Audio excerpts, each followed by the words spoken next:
meeting of the Northampton City Council. I'm City Council President Rachel Maori, and I will be presiding this evening with Vice President Debbie Clemmer. Tonight's meeting is on Zoom only, and we'll start with a roll call. Councillor Davis. Present. Councillor Dobbs. Here. Councillor Clemmer. Here. Councillor Loisel. Here. Councillor Maori. Here. I've been told that Gwen Nabad will not be able to join us. So Councillor Perry. Here. Councillor Robbins. Here. And Councillor Stratton. Here. Council President, you have a quorum. Excellent. So as usual, this you're being audio and video recorded if you're attending our meeting on Zoom. This meeting will also be can be watched on Comcast channel 15 or by streaming the Northampton Open Media's YouTube channel. And we have a brief poll petition, public hearing, and then we'll move on to our usual public comment. So public hearing on 26.044 National Grid petition to install a single pole on Corticelli Street to provide service to 140 Pine Street. And then there, let's see, as per MGL Chapter 166, Section 22, the Northampton City Council will hold a public hearing today at 6:30 by remote participation. Okay.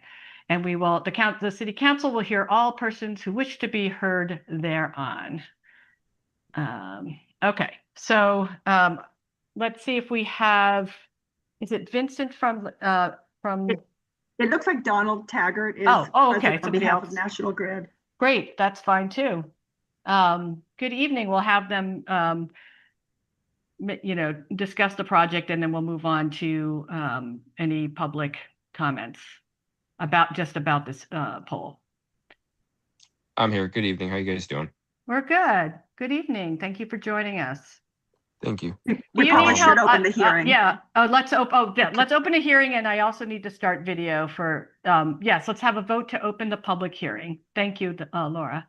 And I think you can start your camera now. I will move to open the public hearing. Second. Thank you. Okay. So the motion made by Councillor Perry, seconded by Councillor Dobbs, I believe. Councillor Davis. Yes. Councillor Dobbs. Yes. Councillor Clemmer. Yes. Councillor Loisel. Yes. Councillor Maori. Yes. Councillor Perry. Yes. Councillor Robbins. Yep. And Councillor Stratton. Yes. Excellent. Okay, so the public hearing is now open, and we can hear from National Grid and Donald. Hello.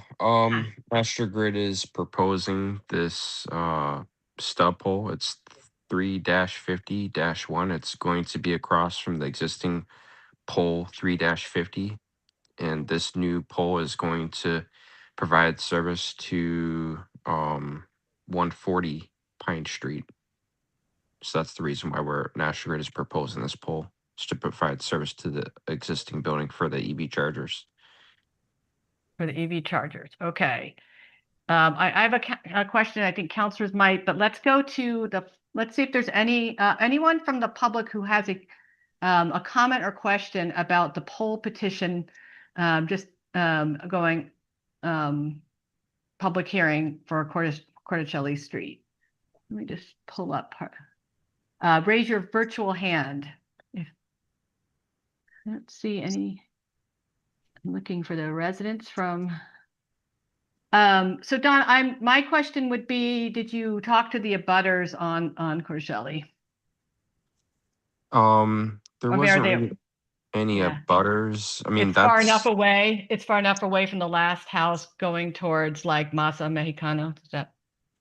Yeah, there wasn't. I looked, and there wasn't any houses on that side of Corticelli Street. It's across from it's across in the parking lot of that laundromat and that Masa Mexicano place. So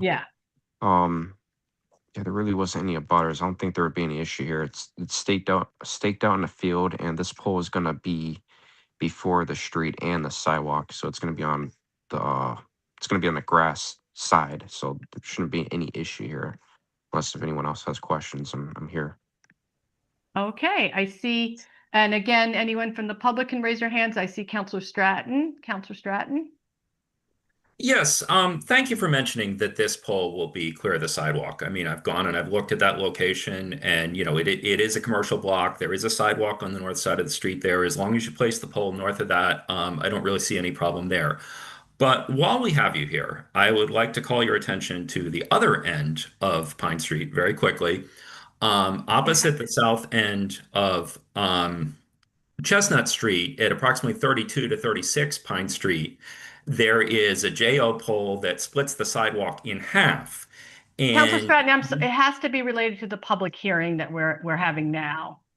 If that's related to something about this well, pole. I mean, but- I am, shall we say, hesitant to hold this pole hostage due to non-compliance elsewhere, but we have a real accessibility problem on Pine Street, and I would like National Grid to pay attention to it before we just, Well, I mean, unfortunately, we again, have I'm not public literally going to hearing. hold this hostage to it, but it's a, grandfathered non-compliance that you can't really go on the street side because the slope of the driveway ramp, Okay, the Counselor street side is Stratton. larger. You Counselor can't really go on the Stratton, other side because you You're have to out hold of it. order, Counselor Stratton. We have to, with public hearings, we can only make comments about that public hearing. It's not like other agenda items where we can allow a little bit more latitude. Okay, any other comments related to, from the public or counselors related to the poll petition for the poll, the poll placement on Corticelli? Yes, Counselor Loizell. Just a very quick question. I might have missed it, but is 140 Pine Street a house residence or is it a new like- house? It's like an old school, but it's a mixed use building. It's And they across. Go ahead. yeah, just wondered why a need for a pole now? Because they need EV. They're gonna put EV chargers on that parking lot for that building, and they're gonna do underground service, and we can't allow that customer to do an underground service under a public road. So we need a pole with the overhead wire going across the street before they can do underground service going onto their property. Okay, thank you. Okay, any other questions related to the poll, the specific poll on Corticelli? If not, we are going to close the public hearing and this item will appear later. Any public? Okay, so I would look for, thank you, Donald, and Make I a would look motion to close the public hearing. can we have a second? I'll second. Thank you. So motion made by Counselor Clemmer, seconded by Counselor Davis to close the public hearing. Counselor Dobbs, Yes. Counselor Clemmer, Yes. Counselor Loizell, Yes, Counselor Maori, Yes. Counselor Perry, Yes. Counselor Robbins, Yes. Counselor Stratton,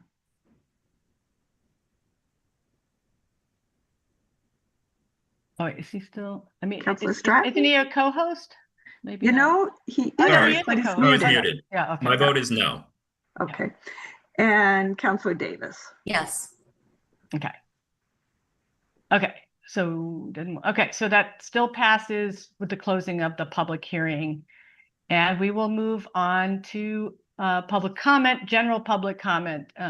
So if, as usual, if you wish to make a public comment, you can use the raise hand feature at the bottom menu bar. Please state your name and city or town, and we welcome you to share your pronouns. To ensure everyone has an equal opportunity to speak, the council limits the comments to a maximum of 2 minutes. After 2 minutes, we will ask you to finish your sentence. According to council rules, we do not respond during public comment as it is your time to speak. Your protected speech is a constitutional right and one that we ask you to wield with consideration and respect for all, and with the recognition that the public space that grants you that freedom is shared equally by everyone. You may speak on any topic. It doesn't need to be an item on the agenda. All comments are to be directed to the council. So let's see if we got some, I see some hands. I'll start with Fred Zimnock. Let's see, let me make sure you can turn cameras on, video. Frederick, let me see. Oh, I got asked on mute. Let's see. You should be able to speak. Thank you very much. Good evening. Yeah, good evening. Welcome. My name is Fred Zimnock. I live on Pomeroy Terrace. I'd just like to mention a heads up. I believe that Picture Main Street will have a significant effect on the historic appearance of downtown Northampton, its commercial brand, and the traffic flow downtown and in adjacent neighborhoods. Several weeks ago, the mayor discussed the project and mentioned that the 100% design would be shortly completed and made available to the public. Because of the significant effect of this project on the entire community, I look forward to this presentation and hopefully a discussion by the designers and the project benefits for the community. Thank you very much. Thank you, Fred. Okay, I see next we have Catherine. And you should be able to start your camera and unmute. Can you hear me? Yes. Okay, we'll just take it that way. My name is Catherine Hodes, and I'm a resident of Florence. And as a Jewish American and a resident of Northampton, and as an advocate for peace and justice, I have joined as an intervener against the lawsuit seeking to invalidate the divestment resolution, which the City Council passed unanimously last September. A small group backed by out-of-town right-wing lawyers are attempting to reverse this local resolution, stating incorrectly that it's not legal and that it stigmatizes Jews. I spent a lot of my childhood in Israel. I have relatives there that I love. I have Palestinian friends that I love, and this is very personal to me. Everything we can do to divest from the American-Israeli military machine responsible for this horrific modern-day genocide must be done in the name of Palestinian liberation and Jewish safety. I'm not stigmatized by our divestment resolution. Rather, I am encouraged, determined, and proud that Northampton will not fold to manipulative aggression or attacks and will not abandon the majority of voters in this town who know that divestment is a crucial strategy for peace and justice. Thank you for your time. Thank you, Catherine. I see Jenny Bender. Good Hi. evening. Good evening, Jenny. Good evening. Yes, Jenny Bender. I'm from Ward 1 in Northampton. I'm also speaking today as an intervener. I'm speaking in support of the city's resolution to divest from companies complicit in human rights violations. And I want to thank the mayor and all of you who voted for that resolution back when we passed it. One of my Passover memories during the second Intifada is of my rabbi uncle extending a prayer for the Israeli children being killed. And when my father suggested that we also pray for the Palestinian children being killed, my aunt said about dead Palestinian children, by any means necessary, we must protect ourselves. I cannot think of a scenario in which I would be okay with by any means necessary. Even as a parent who has imagined unimaginable things I might do to save my children, I am not willing to knowingly sacrifice my humanity for anything. As a Jew whose Judaism is being weaponized in the name of a genocide, as a US citizen whose government is just as responsible as the Israeli government for this ongoing terror on Palestinians, as someone who always wondered growing up how the Holocaust could possibly happen, and also wondered, would I have been among the silent? Would I have been among the brave? And as a human who is watching our humanity crumble on live stream, I cannot be silent. And these are the reasons why I'm an intervener in the lawsuit. I will not resist injustice by any means necessary, but I will continue to spend my life resisting injustice. And we know from past liberation movements that divestment is an effective, non-violent way to say no and to impact lasting change. Thank you. Thank you, Jenny.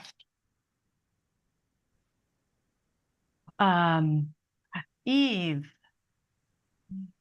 Good, welcome, Eve. You should be able to start your camera. Yes.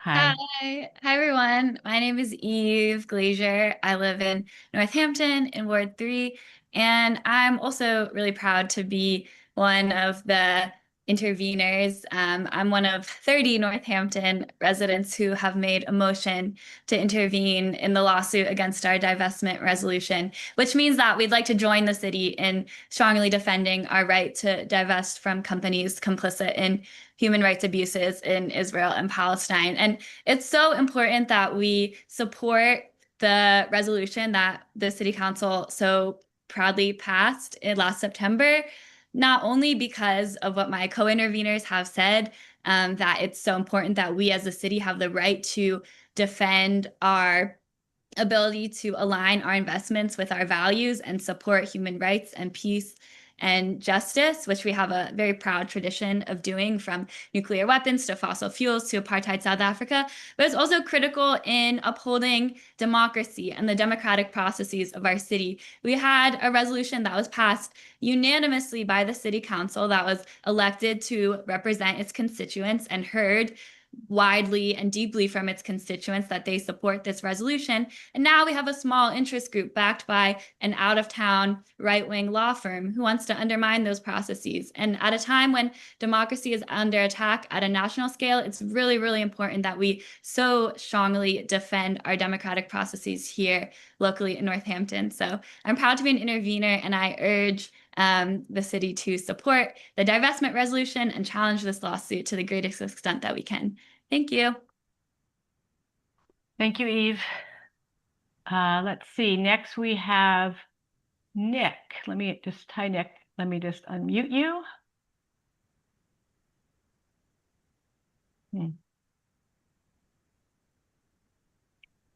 Oh.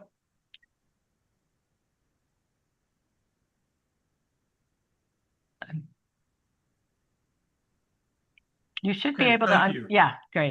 My name is Nick Motter, and I live at 16 Strong Avenue, Northampton. I am also honored to be an intervener in support of the City Council's, I think, very courageous and extremely timely, I guess, refusal to participate in any way in supporting this genocide. I fully support everything that has been said by the people speaking ahead of me. I'm very pleased to be part of this group.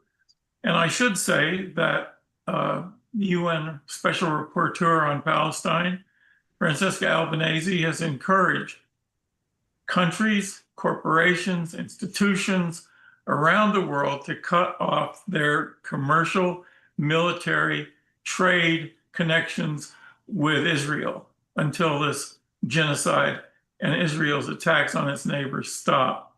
And so Northampton has chosen to be within that group of courageous people who have chosen publicly to cut off the ties with Israel and to make it known that they cannot tolerate what's going on now, including the torture of Dr. Sophia, who is a hero of the world, who is now close to death because of Israeli determination to do, as it was said before me, by any means necessary to exterminate any contradiction to Zionism. So thank you very much.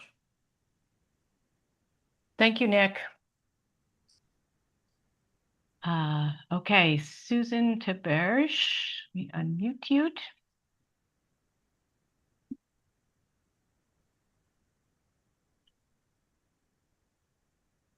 Hi Okay, you there. should, yeah, great. Yes, you can hear me. Yes.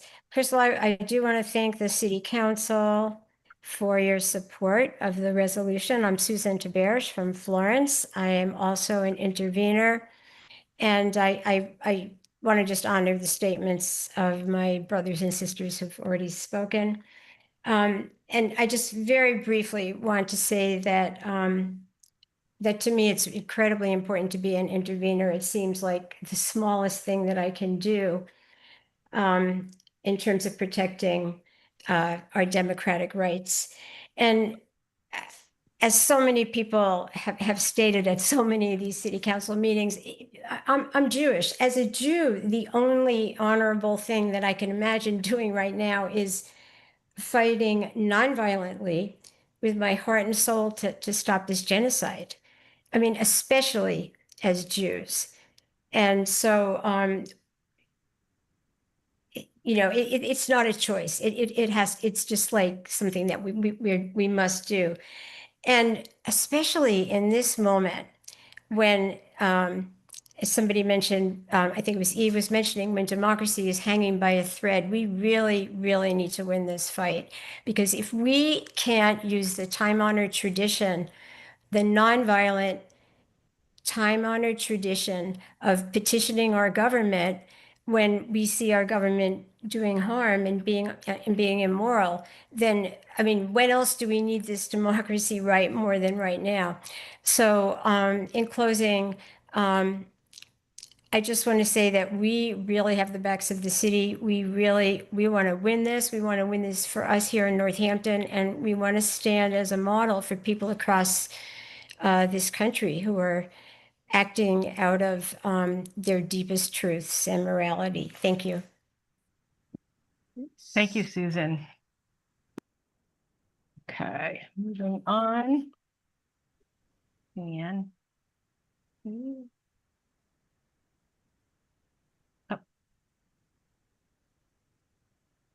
okay, Dan, you should be able to unmute and start your camera if you'd like. Yeah, hold on a second. Sorry, trying to bath time. That's okay. I'll start your. We can readjust it. Yeah, actually, would it be okay if I just? Oh, you know what? I can go now. That's fine. So yeah, hi, Dan Brindell, Ward 3, Northampton. It's been in the news a lot lately. The big two buildings on King Street have just been going through the planning board.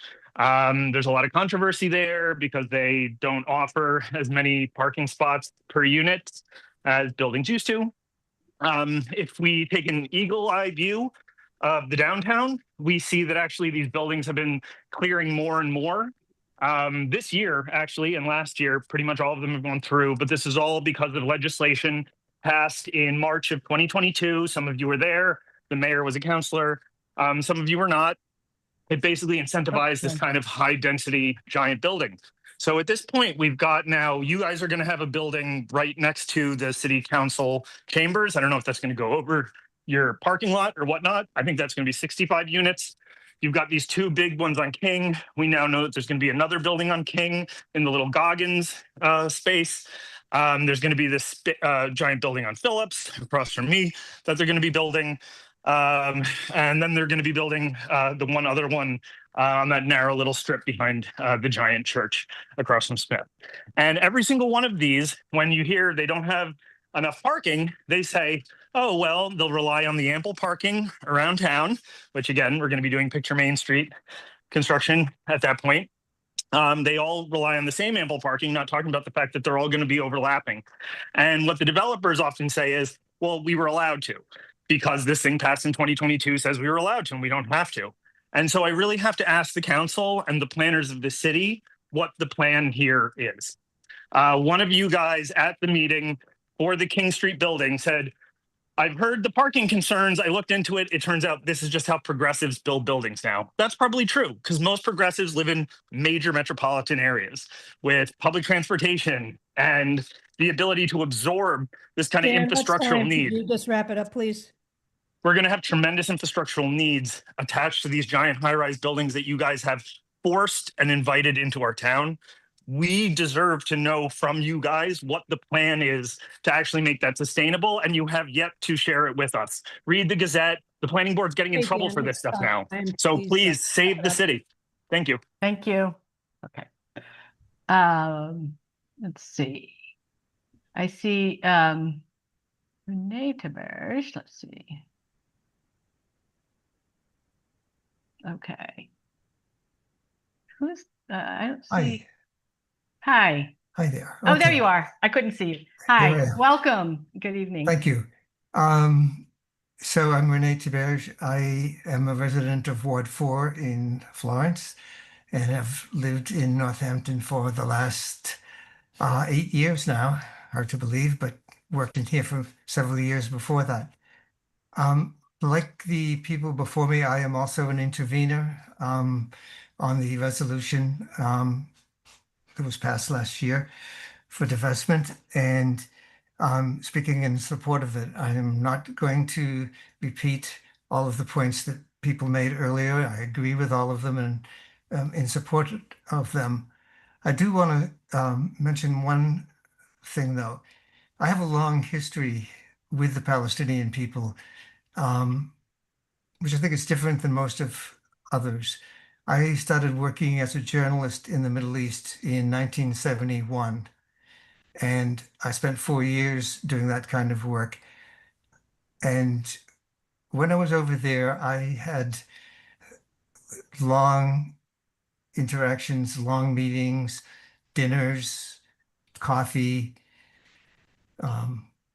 just walks with Palestinian refugees who had been expelled from their homes in the various wars, because this is 1971. So I met with people going back to the 40s and the 50s and the 60s who had been expelled. And I met people firsthand whose lives had been forever destroyed, or at least significantly changed, and were now living as refugees in other countries. So anything that the city and its residents can do to alleviate that kind of suffering, which continues today, I am very thankful that you have taken this step and urge you to fight this stupid, ridiculous lawsuit as strongly as you can.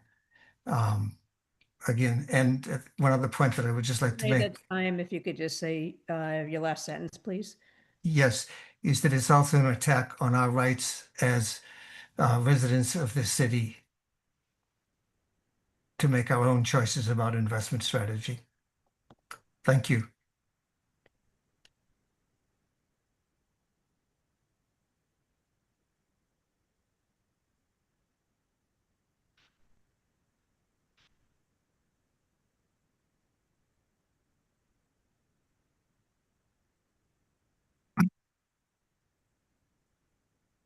I can't hear anything anymore. Sorry, I was muted. Laura, I was just saying that you can, yeah, you may begin. Good evening.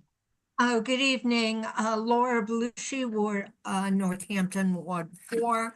I thank everyone who spoke before me to uphold the resolution to divest from the genocide in Gaza. I had something on my phone, which I now, of course, it's escaped, it's gone away. But I wanted to note that last week marked 1,000 days since the ceasefire, which isn't a ceasefire. And I have a picture on my phone of drones, and there's been a lot in the news, drones targeting children flying overhead. It doesn't take a forensic pathologist to see the course of that bullet.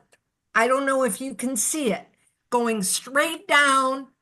And there have been many, many, many instances of drones, which are flying over constantly anyway for years, targeting children, kids playing on the beach, kicking a soccer ball. to getting shot in the head. And that trajectory of the bullet shows the bullet going straight down into that child's head. Israel has become a killing machine. And I know all of you, all of us, people in good faith, cannot condone that. And I want to say one word for Doctors Against Genocide, mostly Palestinian doctors in Palestine and working and living in England and the US. They host a webinar every Sunday afternoon starting at 12 o'clock. And they interview doctors and other medical professionals working with people in Gaza. And a few weeks ago, there Laura, was that's time. If you could just wrap it up, please. I'll just finish. A psychologist talking about childhood trauma and intergenerational trauma. Thank you. Thank you. All right. Thank you, Laura. Hi, Shelley. Let me unmute you.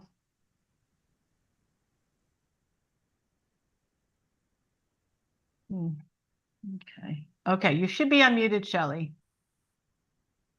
Yeah, I'm trying to get my video to her. Okay, I unclick my video. Can you see me?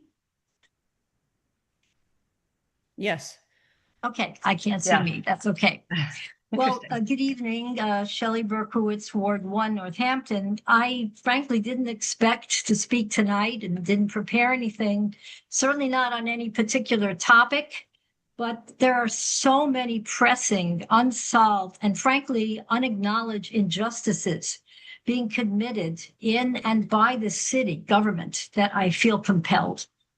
Well, there's Picture Main Street, which is a wildly unpopular, frivolous, and dangerous project that the mayor and her proxies seem absolutely determined to push through, despite its profound unpopularity and the likelihood that it will destroy Northampton, both financially and in terms of its character.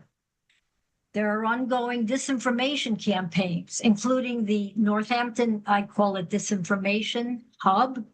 Remember that any entity in Northampton, which includes the word hub, as in the bogus resilience hub, which we know as churches, is suspect at best.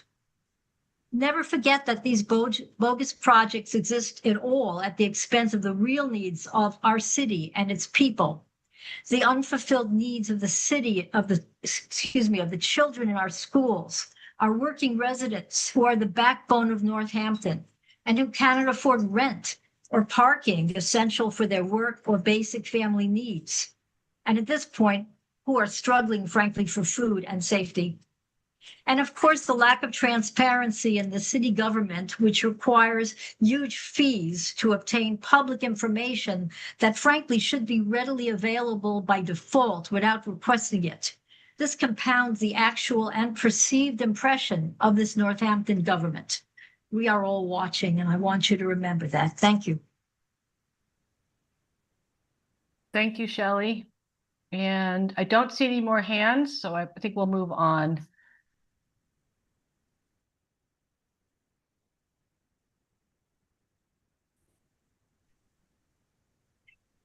So we're going to move on to announcements from counselors, and the mayor's not here tonight, but I believe Director Nardi is. Anyway, we'll start with counselors. I see Counselor Dobbs. Oh, thank you. So in honor of Disability Pride Month, the Northampton Disability Commission has been collaborating. We're collaborating with the Amherst and East Hampton Disability Commissions for July Disability Storytime series, and it actually starts tomorrow morning at Forbes Library, from 10:30 to 11:30 a.m. It's for kids ages 3 to 5. We'll be reading disability themed books, and then there'll be another one on July 16th at the Amherst Jones Library Kids Room, and then another one in East Hampton on July 26th. So if you have time, join us tomorrow from 10:30 to 11:30 at Forbes Library. Thanks. Thank you. Counselor Robbins. Hi. Thank you, Rachel. I don't know this officially because the city hasn't released this officially, but I have been notified that we will have the opportunity on July 29th, I believe, between 4 and 7 or 4 and 8 to hear from Tool Design on the potential 100% design submission to Mass DOT. And I believe that's going to be at 108 Main Street. I can't verify that, but hopefully perhaps Mr. Wolf can do that for us. It's a great opportunity to be able to go see what the city is submitting, and it is open to the public as far as I know. Thank you. Okay, thank you.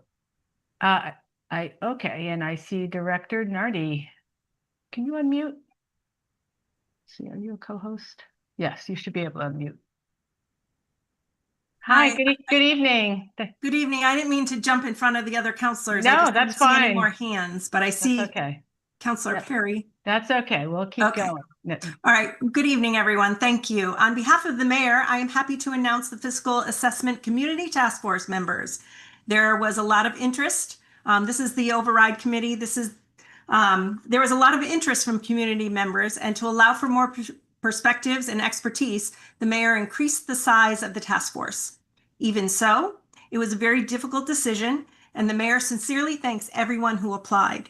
The mayor also thanks Council President Maori for appointing the two counselors who are Council President Maori and Councilor Perry. The trustee from Smith Vocational and Agricultural High School is Julie Spencer Robinson. The school committee member is Vice Chair Elena Bartoli. The community members are Julie Asbornson, Robert Bullrice, Samuel Munster. I apologize for everybody that I mangle your name. Margaret Riddle, David Meninger, David Murphy, Al Simon, and there are two Northampton High School students who have been appointed, Siley Whitehill and Henry Wonglam. Thank you again on behalf of the mayor to everyone who applied and to those who will be serving.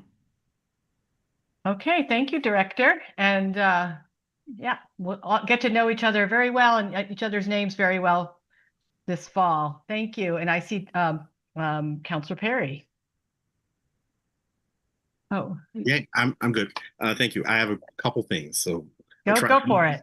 We'll move through them. One, I often talk about events that the city hosts, and just a reminder that parties in the park have started. Last week was the first one. They happen on Wednesdays from 6 to 9 in Pulaski Park. They are free. It was really nice to see such a diverse group of folks there. My good friend DJ Theory was spending, so that was nice for me. But they really encourage folks to go to local businesses, get food, have it, or bring a picnic, and dance and enjoy our community. Also, there's salsa in the park, in addition to bands on Brewster. So all of those things combined with Summer Strong is a lot of free opportunities for folks to enjoy music and being around with their neighbors. Speaking of community Resources has our next meeting on July 20th at 5:30. It's going to be virtual, and we're going to have an immigration justice panel discussion with folks from Center for New Americans, Luce, I believe Western Mass Asylum Network, and sort of piggybacking off of that, Grow Foods Northampton is having some bystander trainings on Wednesday, July 29th for immigrant justice. So that is at Grow Foods Northampton. And then, since we won't have a meeting before this, they will also be having an open gathering for the Living History Garden. They talked about this in Community Resources. They did a survey with many of our community members who are not from this area, talking about foods that are really important to them culturally. So there's going to be stories about the crops that they're growing there, the people's connections to that stuff, and you can try a bunch of different produce and things that are being grown there. And that is August 5th, 5:30 to 7 at Grove Foods Northampton. And finally, again, I was at a DNA meeting and the farmers market talked about the bicycle benefits program. And if folks do not know that you can purchase a sticker, put on your bike helmet, and you get a token that can go towards purchasing food just by showing your helmet with that sticker on it. And I think that plus their SNAP match program and a lot of things is very important in this time where food insecurity is really hitting folks of all economic means. So that's it. Promise I'm done. Yeah, no, thanks. I didn't know about that. And also thank you to the community resources for holding that forum. I see Councilor Clemmer. I just have a question for Councilor Perry. I didn't hear what you said. You get the sticker for your helmet from? You can how you get it? So I believe you can buy them at the farmers market as well as other participating businesses. And I am actually uncertain which businesses actually have a sticker. Oh, I think the Northampton Co-op participates in the program. So not only the farmers market honors it, but other places. So the East Hampton and the Northampton Co-op are both participants, and you can buy stickers there. Perfect. I'm there a few times a week, so I'll pick one up. Yeah. Thanks. Good. Okay. Any other counselors? Counselor Loisel. Yes, I just wanted to say that the Legislative Matters Committee is not, sorry about my dog, not meeting in July. It's going to meet in August 10th, and we're going to take up the sign ordinance that was that is in the works, and also anyway, I'll put it on the agenda. Well, it'll be on the agenda, but that sign ordinance will be coming up, and there'll be a public hearing on it, I think, in September. So just wanted to let people know. No, that's great. Thank you, Counselor. Any other counselors? I just was going to remind folks and the public that our next full city council meeting after tonight isn't until Thursday, August 20th, 6:30 p.m. And that will be by Zoom only as well. We will get back to our hybrid meetings at our September 3rd meeting. We'll be back in chambers and on Zoom. Okay, so any other, I'm going to move on to the consent agenda. I'll read all items and counselors can let me know if they have any removals. So we have the minutes of May 21st, 2026 and June 4th, 2026. We have 26.082, appointment of Daniel Nye as Veteran Service Director, positive recommendation from City Services. 26.079, appointments to various committees, all positive recommendations, City Services. With the Disability Commission, Carl Kruger, to fill a vacancy. Council on Aging, Mark Bird. To reappointment, Karen Linz, a reappointment. License Commission, reappointment. Conservation Commission, Benjamin Hood, to fill a vacancy. And Board of Assessors, David Murphy, as a reappointment. Then D, we have 26.091, in order to authorize the FY 2027 interim municipal agreements on second reading. And then we have 26.095, in order to transfer FY 2027 city copier budget from central services to IT. That's on second reading. And then 26.094, reappointments to various committees. All positive recommendations from City Services, Central Business Architecture Committee, Melissa Friedlow, reappointment.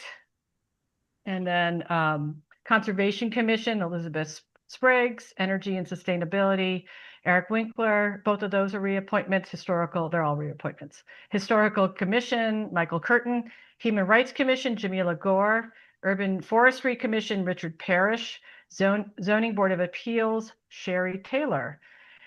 Any removals? I'm going to remove 26.091. Any other removals for discussion? If not, we can vote.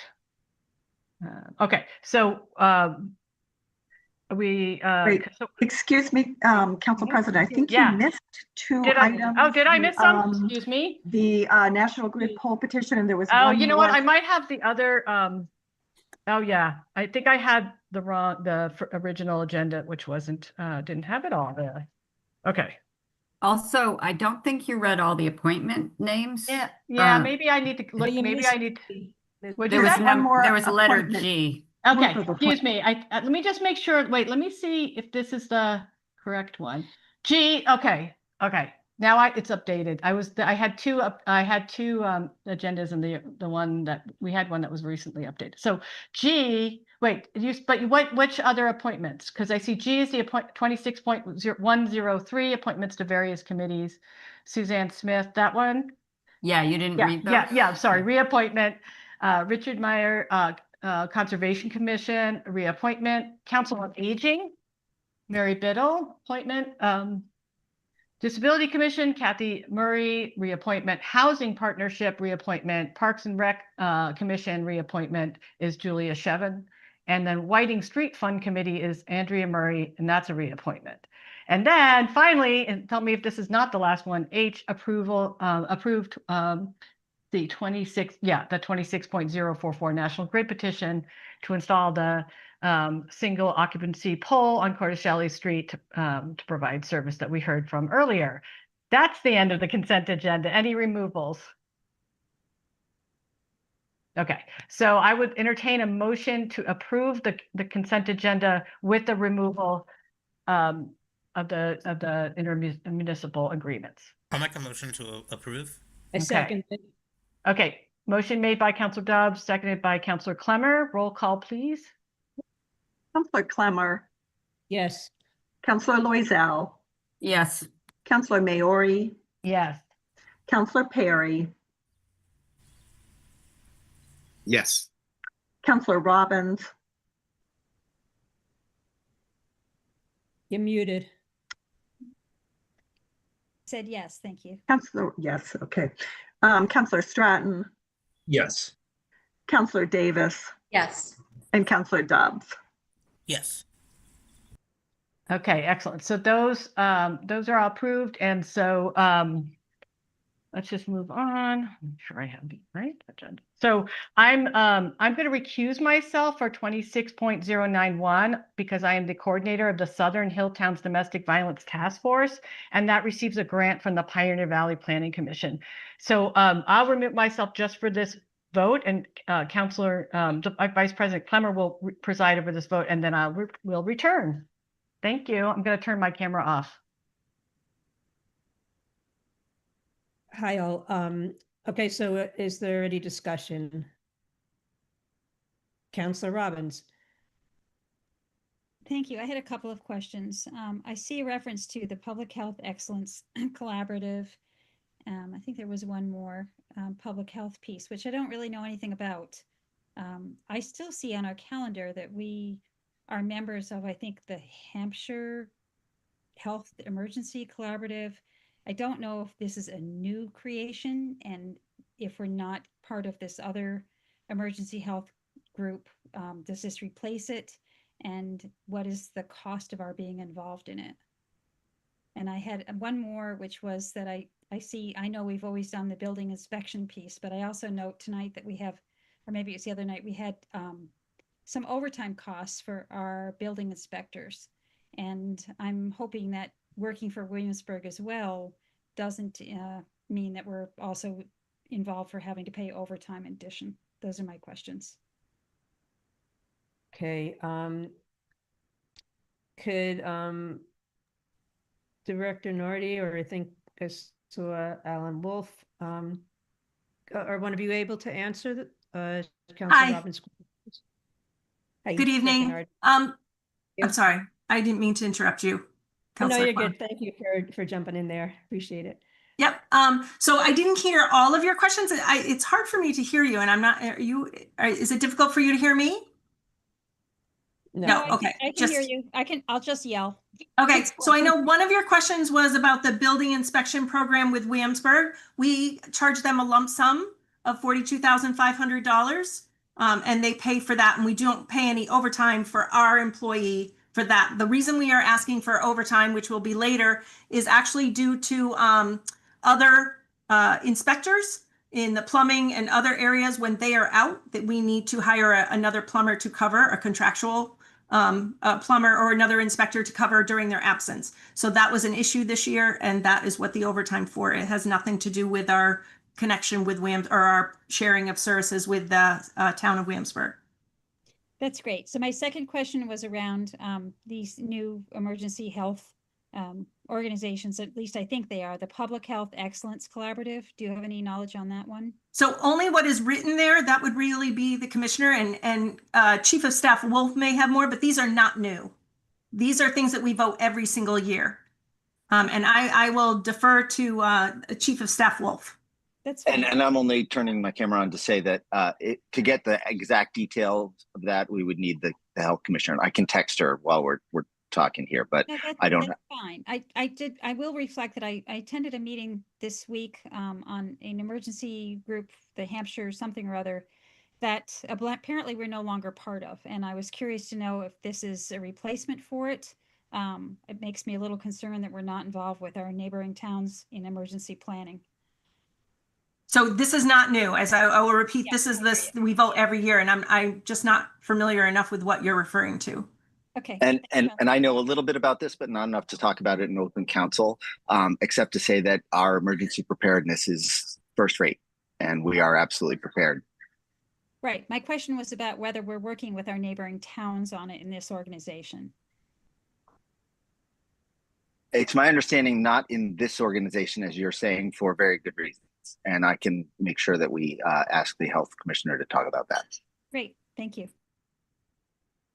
Was that it, Councilor Robbins? Yep. Okay. Councilor Stratton? Yes, bear with me for just a minute here. In reading through this, I'm noticing at the note at the end that it says we currently have a multi-year agreement with no end date with the Northwestern District Attorney's Anti-Crime Task Force. And as some may know, this is, the District Attorney's Office and various local police departments has somewhat of a habit of operating in blacked out vehicles with face coverings that make them commonly mistaken for ICE. That is a very complicated topic. It's not really a topic we're going to dig into tonight, but it's interesting to learn that, this agreement has no end date, so we're not periodically reevaluating it. And maybe that's something we should be thinking about at some point. That's all I have to say tonight. Anybody else? Can I just ask Councilor Stratton, what are you talking about with the blacked out vehicles and masks? I didn't catch all of that. Well, at the end of this order to reauthorize intermunicipal agreements, the ones that actually need reauthorization, there is an explanatory note about our unexpiring agreement with the Anti-Crime Task Force. And many of the cases where people have called in ICE sightings, it's actually turned out to be this task force that is not, visually they look the same. And that is maybe a little bit problematic because people can't distinguish between a local law enforcement effort and a federal overreach. So it might be something the council would want to talk about in the future, but not I tonight. think we need to look into this because, I haven't seen blacked out windows and people wearing masks, so I think we need to delve into that further, but. I believe it's been reported in the Gazette, but. Thank you. Councilor Robbins. Yeah, I'll confirm that. There was an incident not that long ago, I think at the top of Main Street, where these people were doing whatever they were doing, and there was a big mistaken piece with ICE, but it was upsetting for people on Main Street to be seeing folks in blacked out windows and folks in masks, and it is worth a conversation. Okay, thank you. Anything else? Okay, Alan Wolf. That incident was at the stoplight at the State and Main intersection, and a task force vehicle that was an unmarked vehicle with a couple guys definitely wearing masks pulled up behind someone who was throwing trash out their window, and they got out, decided to get out and ask that individual why they were throwing trash out the window, and people did get very concerned that they were ICE agents. After that, we communicated with the district attorney's office. We found the explanation. I think, in fact, we sent the council, which was probably the previous council, a press release, which I could send again. I'm sure I have it in my email, or not a press release, but a letter of explanation from the DA's office about how their drug task force officers, when they're out in regular non-undercover ways sometimes will mask themselves so that they cannot be identified by the people. And this was related to a time when we were really doing a stepped up law enforcement effort in Pulaski Park because there was a lot of drug activity and there were a bunch of arrests that came from that. But you are correct. It definitely made people nervous when these guys who were doing it because they did not want to be identified while as undercover agents who were trying to arrest people who were dealing drugs in Pulaski Park. People, because of the very heightened nervousness about ICE, reacted to that. And the district attorney's office sent a letter explaining this, and I think at least expressed that they had heard that this was a disquieting influence on the streets of Northampton. So I don't know that we've had that happen again since. Maybe you all have heard this, but that is what happened at that time. Thank you for that thorough explanation. And if you can just send that letter to Laura tomorrow, and so she can send it out to all of us, that'd be really helpful. Appreciate it. Councilor Robbins. Thank you, Alan. I just want to ask, so their job is not to stop people throwing trash out the window. So I'm hoping it was made clear to them that our city officers are responsible for that. Okay. Thanks.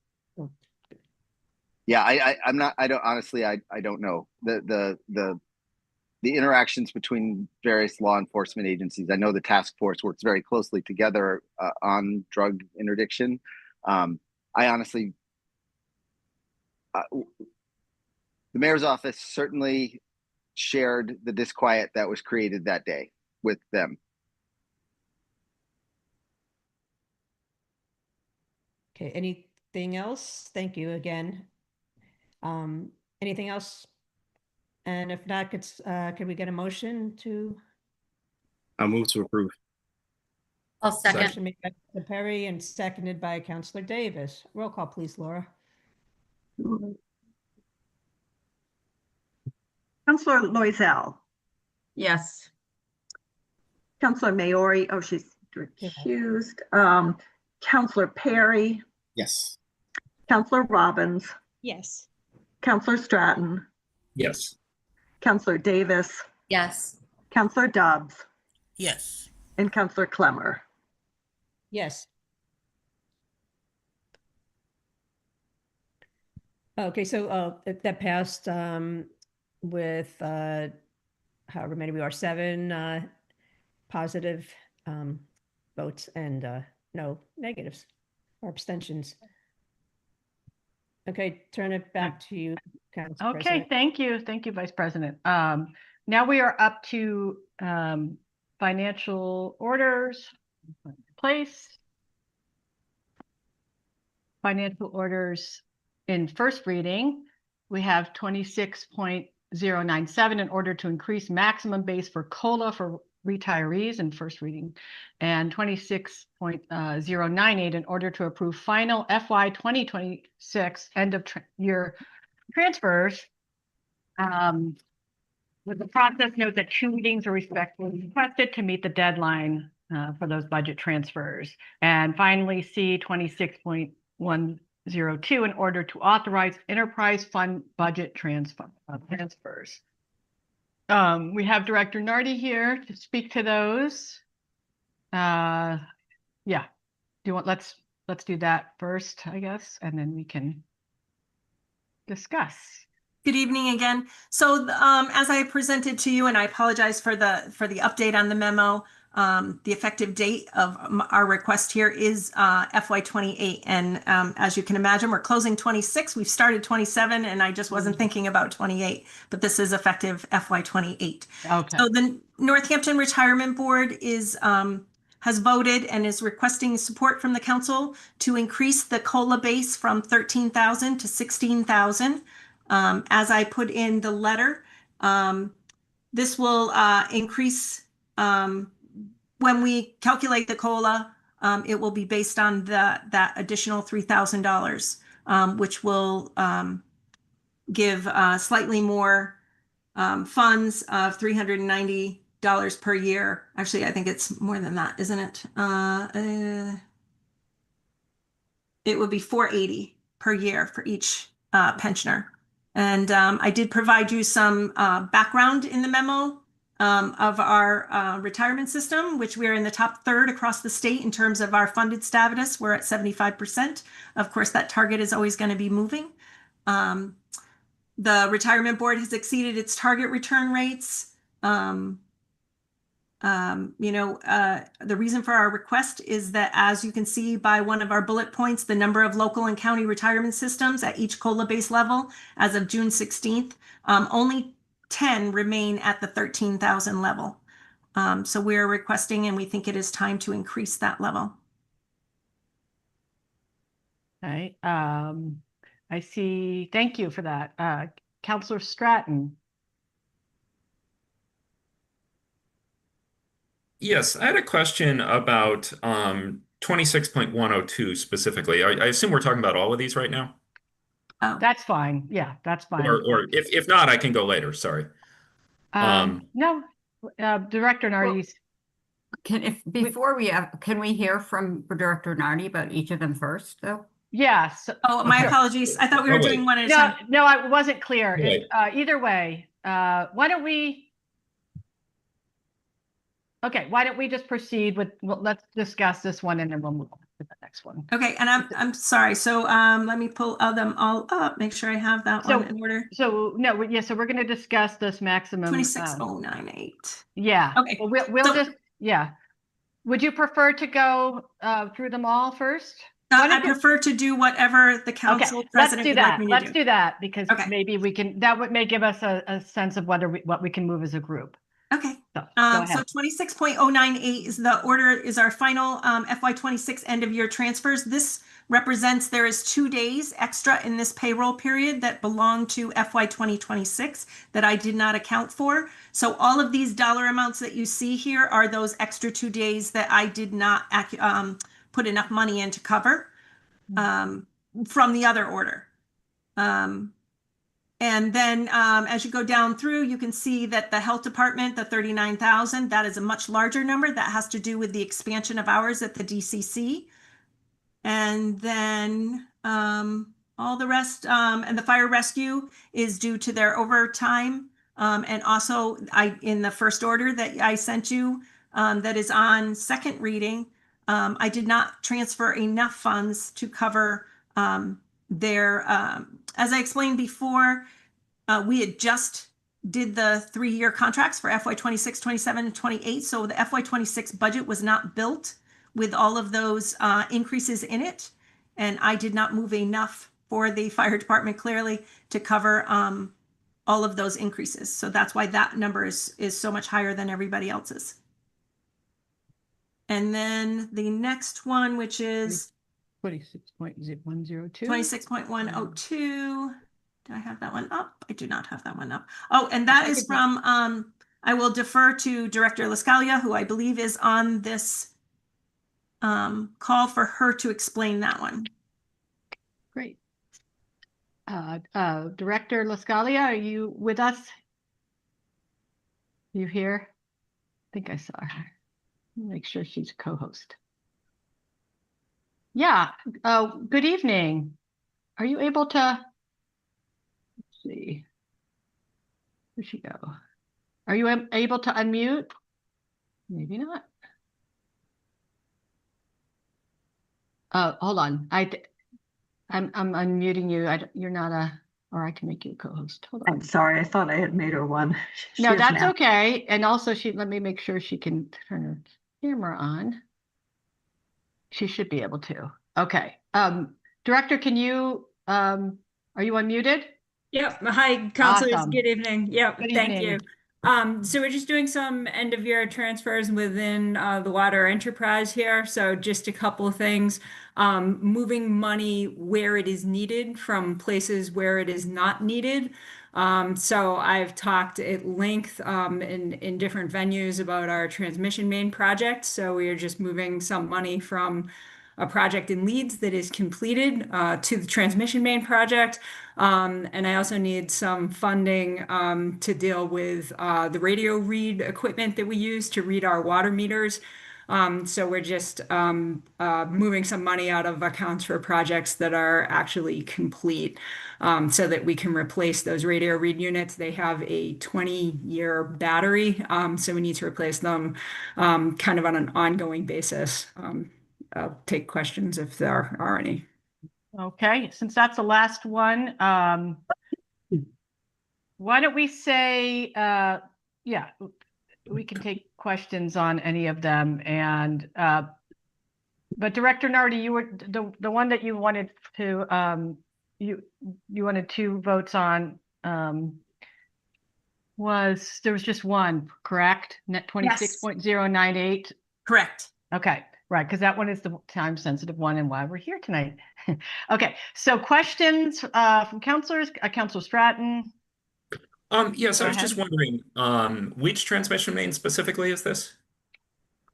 So this is the 20-inch transmission main that runs through the Beaver Brook Swamp that's being relocated into Mountain Street as part of that TIP project. So we just need to be prepared to pay for that. That's what I expected, and is that related to when the state's paving the road up there, or this is the other part that's through the swamp? It is. No, it's related to when they're paving the road. All right, thank you. That sounds great. Okay. Thank you, Director. Director Nardi, I had the question, when you say expansion of hours for the DCC, are you talking salaries? No, so I will, if you'll bear with me for 1 second, I apologize. Commissioner O'Leary was unable to be here and I should have been prepared, but she sent me an email. Okay, take your time. Fine. And I should have had it up. Okay.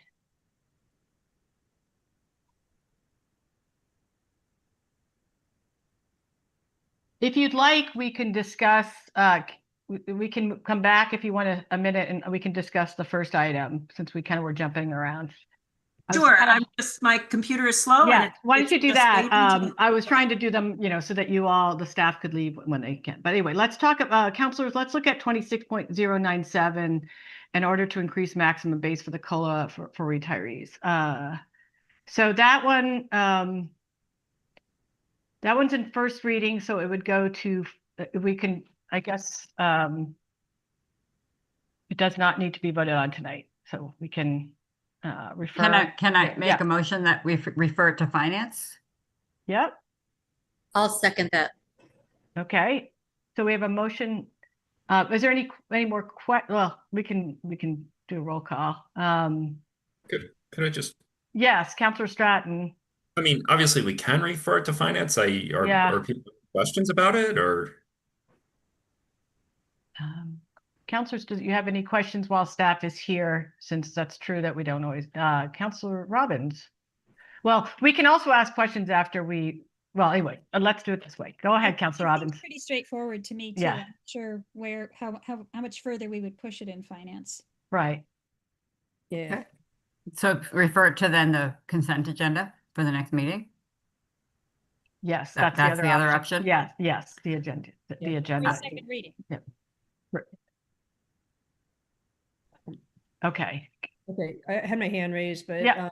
I just agree with, I agree with Councilor Robbins that I think it's pretty straightforward. There hasn't been any increase in COLA since 2012. And so I think we could just refer this to the consent agenda for the August 20th meeting. That's fine with me as the motion maker. Okay, does anyone have an issue with the withdrawal of that motion? Okay, so that motion has been withdrawn, and do we need to, I guess we can motion, I guess we can entertain a motion to refer to the consent agenda. Make a motion to refer to the consent agenda. Okay. I'll second that. Okay, motion made by Vice President Clemmer, seconded by Councilor Loisel to refer to the consent agenda. We can do a roll call. Oh, yeah. And then we'll come back to you, Director. Yeah. Councilor Maori. Yes. Councilor Perry. Yes. Councilor Robbins. Yes. Councilor Stratton. Yes. Councilor Davis. Yes. Councilor Dobbs. Yes. Counselor Clemmer, Yes. and Counselor Loisel. Yes. Okay, so that will be at the August 20th meeting. Thank you. Okay, so back to 26.098, the order to approve final FY Yeah, 2020. I make a motion to waive and Well, get 2 readings. Okay, okay, well, would you mind if we go to Director Nardi's had her hand up, so I wanted to see if she, and then we can. I Director apologize. Nardi. I'm clearly that's out okay. of sync with everybody. No, that's okay. I just didn't know if you had any changes that we should need. I just wanted to let you know, you asked the question about the DCC and that was on okay. here, Yeah. correct? Yes, I did. Here, Yeah. yes. So I just want to let you know that Commissioner O'Leary stated that these funds were overtime for the community responders to support the expanded DCC operating hours, which were implemented in response to demonstrated community need. The decision to expand those services was data-driven and informed by an analysis of dispatch patterns, call volume, and feedback from businesses, community members, and partner agencies. The DCC historically operated Monday through Friday from 8:30 to 4:30. Through this expansion, DCC now provides services on Saturdays and most all holidays, with the exception of the Christmas and Thanksgiving holidays, increasing access to support during times when community needs continue beyond the traditional workday. The expanded hours allow DCC to respond to individuals experiencing behavioral health challenges, substance use concerns, homelessness, and other non-emergency situations during periods when calls for service remain high and traditional resources are much more limited. She said the DCC operates as a mobile response program only. And the expansion reflects DHHS commitment to aligning services with identified community needs and ensuring residents have access to timely, compassionate, and appropriate support outside of traditional business hours. So I hope that helps answer your question. It does. Okay. Answers my question. Counselor Robbins? Yeah, I'm wondering, Director Nardi, so if there's an expansion of hours, is this reflected in the FY27 budget? That is a good question, and I don't have an answer for you, Counselor Robbins, but I will get it for you. So I would actually like to hold on this until we can get that information if possible. I would approve definitely paying people for the work that they've done, but I would need some more information about that, if that locks it in place for something in the future. Just need more info. So the challenge on that question tonight is that this has to be approved tonight because the budget is, FY26 budget is closed. So as of tonight, we can make no more transfers. So this is money that we have spent due to the expansion of hours and the fact that they have less grants. So I see this as first reading. No, but it was a request for it to be approved and waive that and have 2 readings tonight. I think, isn't there a process note under it? Yes, there is. Yes, it's on the agenda. Sorry. Down there on the bottom. Yep. Interesting. Okay. Okay. Counselors, I think Vice President Clemmer, you had a motion you were making? I was making a motion to suspend the rules and to allow. Yeah. Okay, so we have is there a second to? I'll second. Okay, so a motion made by Counselor Clemmer to suspend the rules to allow for 2 readings, seconded by Counselor Davis. Roll call, please, Laura. Counselor Perry, Yes. Counselor Robbins, Yes. Counselor Stratton, Yes. Counselor Davis, Yes. Counselor Dobbs, Yes. Counselor Clemmer, Yes. Counselor Loisel, Yes. and Counselor Maori. Yes. So now we can have a second vote if there's a motion to approve. Make a motion to approve. Counselor Perry, is that a second? Yes. Okay. Seconded. Yeah. Okay. So motion to approve made by Counselor Clemmer, second by Counselor Perry. Roll call. Thank you, Laura. Wait. Oh, oops. I just want to, a quick point of discussion about that. Oh, go for it. We can, you can make a motion just for point of information because sometimes you can make a motion, have it on the floor and still discuss for the newer counselors. So I just wanted to point that out, like that you are doing. I just wanted to say, especially in terms of the expansion of the DCC hours, the impact has been felt throughout our community. A number of local downtown businesses have really talked about how helpful the DCC has been in handling folks who are outside of their businesses, but in an approach that really humanizes folks. They talk a lot about how they know the folks who are out in our community who are houseless, and I'm thankful that we have expanded these hours, and it's something that is, I think, really unique to what Northampton is doing. So I just wanted to salute the DCC for hearing, and I hope that we can expand the hours more. One of the discussions has been the need to have later hours. A lot of issues happen at nighttime, not just when businesses are open, and there needs to be support there. So I hope we can continue doing this. Thank you for that, Councilor Perry. I'm heartened by this too, because it's been a long-standing request that we expand the hours to capture more service needs. Okay, councilors, any more comments before we vote on a motion to approve? Councilor Robbins. So I hear what you guys just said, and I agree, but my question was really around, are we voting on expanding the hours of the DCC, or are we voting on end of the year transfers for current payments to current expansions? We are voting on this is the FY 2026. We're voting on the expanded hours that we have already done. And in FY 26. In FY 26. Okay, I'm sorry. The last two comments confused me, but thank you. Okay. And because I talked over you, I apologize. Okay. It is for FY 26. So this is for the budget that's already ended. You voted the FY 27 budget. I can find out if the expanded hours are included in that budget for you. But this is to cover expenses for FY 26. And again, we're not adding money to that FY 26 budget. This is just moving money around within the budget. Thank you, Director. Any other questions before voting to approve? Okay. Roll call, please, Laura. Councilor Robbins. Yes. Councilor Stratton. Yes. Councilor Davis. Yes. Councilor Dobbs. Yes. Councilor Clemmer. Yes. Councilor Loisel. Yes. Councilor Maori. Yes. And Councilor Perry.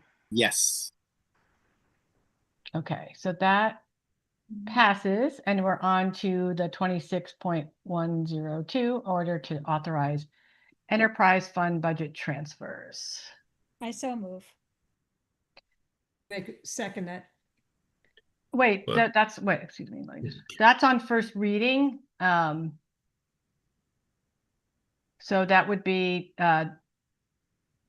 I make a motion to send it to the consent agenda. okay. Second. Okay, so motion made by Councilor Clemmer, second by Councilor Stratton to refer the item to consent agenda. Any discussion? Okay, roll call on referral. Councilor Stratton. Approve. Councilor Davis. Yes. Councilor Dobbs. Yes. Councilor Clemmer. Yes. Councilor Loisel. Yes. Councilor Maori. Yes. Councilor Perry. Yes. And Councilor Robbins. Yes. Okay, so that will go to August 20th. So now we are on to, I'm going to keep plugging along, counselors. Just like in chambers, if you need a break, raise your hand and we can take a break. So yeah, so on to financial orders in second reading, the history, this 26.092, in order to approve FY 2026 end of year transfers, miscellaneous, and then 26.093 in order to approve FY 2026 end of year transfers OPEB. And these were the items we discussed at our special meeting June 24th. So we can, you move them as a group, we can discuss them, whatever you councilors want to do.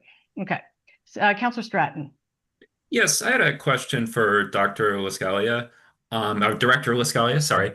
In 26092, the transfer from highways personal services and forest parks personal services to quote road improvements of about $750,000. Wondering if we could get a little explanation of how this works. I noticed that account did not really have activity until quite recently. And then recently we started, using that account a lot. Most of it seems to go to the asphalt plant, making it look like we're buying asphalt. And I understand the DPW has chronic problems filling positions at our pay rates. So I sort of understand why there's excess money in the personal services account. What I'm kind of wondering about is what road improvements are these and why in recent years are we funding them this way versus whatever it was we did before?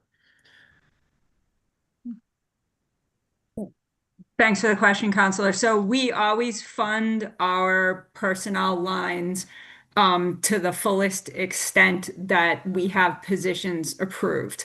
And then we attempt to recruit and train and retain staff. In the event that we are not successful in doing that, as has been the case in recent years, we still are obligated to provide the services to city residents. So we have to move to contracted services.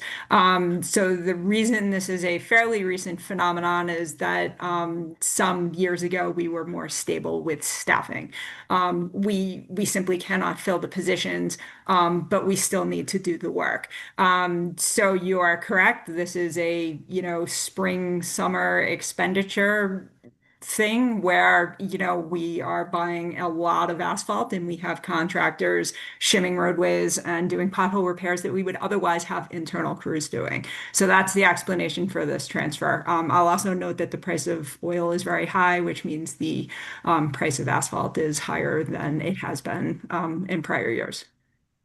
Thank you. And, I've seen the crews out in my neighborhood. They were on Turkey Hill Road recently when I was going up that. What I'm just the one part in there that's not entirely clear to me is it looks like this has been paying literally for the supplies and, contracting. I forget the company's name that's doing the work right now. That's clearly coming from somewhere else, the funding for that. Or are you going to start using this account to pay the contractor's services? Yes, that's correct. So I do buy asphalt from a plant that is operated by the contractors who actually do the work for us. So I have a couple different accounts I use to pay for this, but this is the primary account that is used and that will be used once this transfer is made. So when I see those payments to the asphalt plant, that's actually not just supplies, that's also the contract services of putting it down on the road and rolling it. What are you looking at when you see those expenditures? I don't have it up, but open checkbook. The major payments to this account are a little bit to the police department for details and largely to some asphalt plant or something. Yeah, I'm not sure the information that's available on Open Checkbook, but what I can tell you is that the contractor is Warner Brothers, and they also operate as All States Material Group and True Stone. So they have a couple of different names depending on what we're buying and where we're buying it from. Is there another funding line that's funding a lot of the Warner Brothers street repavement? I'm really happy that this is happening. I just want to understand how it works. There are different capital accounts for road improvements. So some of them come from different sources and not a budget transfer from personnel. So some of them are funded actually through the capital plan.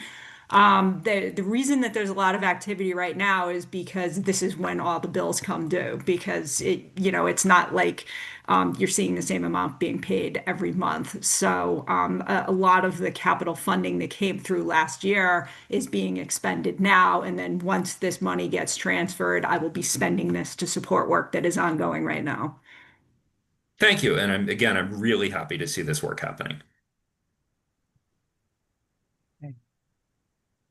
Okay, any other questions from councilors on 26.092 miscellaneous FY 2026 end of year transfers? Oh, Council Robbins. really quick, it's been driving me nuts. Is that $1.54 on the water enterprise principal debt? It says 1.54, move from water sewer to water enterprise principal debt. It is $1.54. Yes, thank you. Okay, councilors, if there's no more questions, I would entertain a motion to approve 26.092 miscellaneous end of year transfers. I'll make a motion to approve. Okay, motion made by Councilor Dobbs. Is there a second? I'll second. Second by Councilor Loisel. Roll call, please, Laura. Councilor Davis,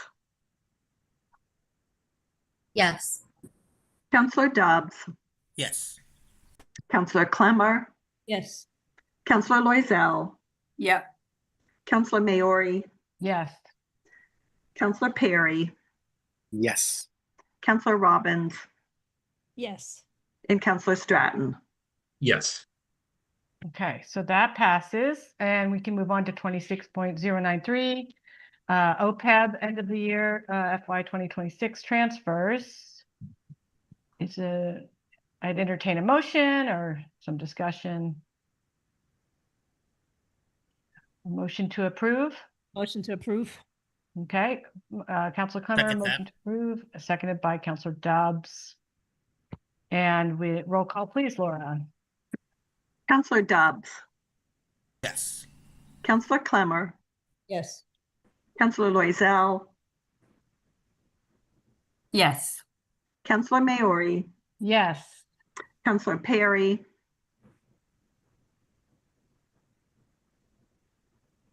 Yes. okay, Oh, sorry. Councilor Robbins, Yes. Councilor Stratton, Yes. and Councilor Davis. Yes. Okay, so that passes. And we are on to orders. The 26.086 in order to approve a conservation restriction in the Mineral Hills on second reading. And Laura, how did you want to, well, we can discuss this at any point after the vote, but I know that you were reaching out to counselors about this. Yeah, the conservation, the grant of conservation restriction is actually on the counter in the city council office for signature after approval. Okay, and how long will that, like, do we have a, oh, let's see. Is there like just as soon as people can? It also has to be signed by the Conservation Commission, the mayor, okay. and I think there's actually another signatory. So, and we need 6 counselor signatures? Yes. Okay. 6. So. But I'm sure I mean, ideally by Friday afternoon, if I could deliver it to Sarah, that'd be great. So counselors, if you know, if you could stop by the council office for your signature, that would be great. So if we approve it, is there any questions or I'd entertain a motion? I make a motion to approve. Okay, motion to approve by Councilor Clemmer, second by Councilor Davis. Okay, roll call. Thank you.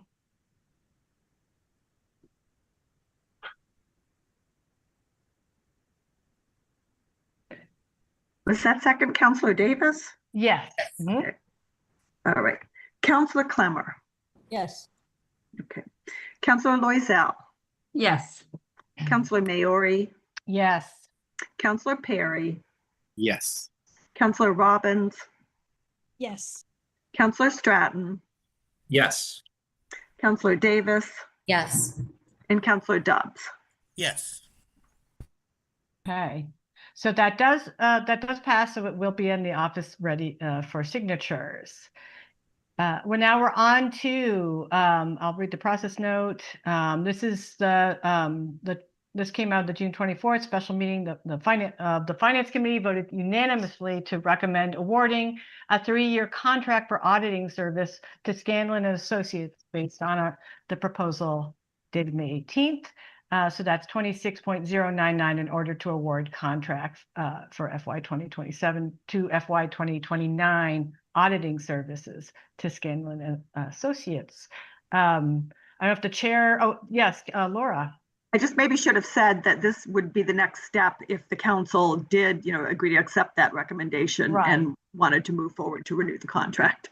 Got So it. Yeah. Not necessarily, it had to be by September 15th, so it doesn't necessarily need to move forward.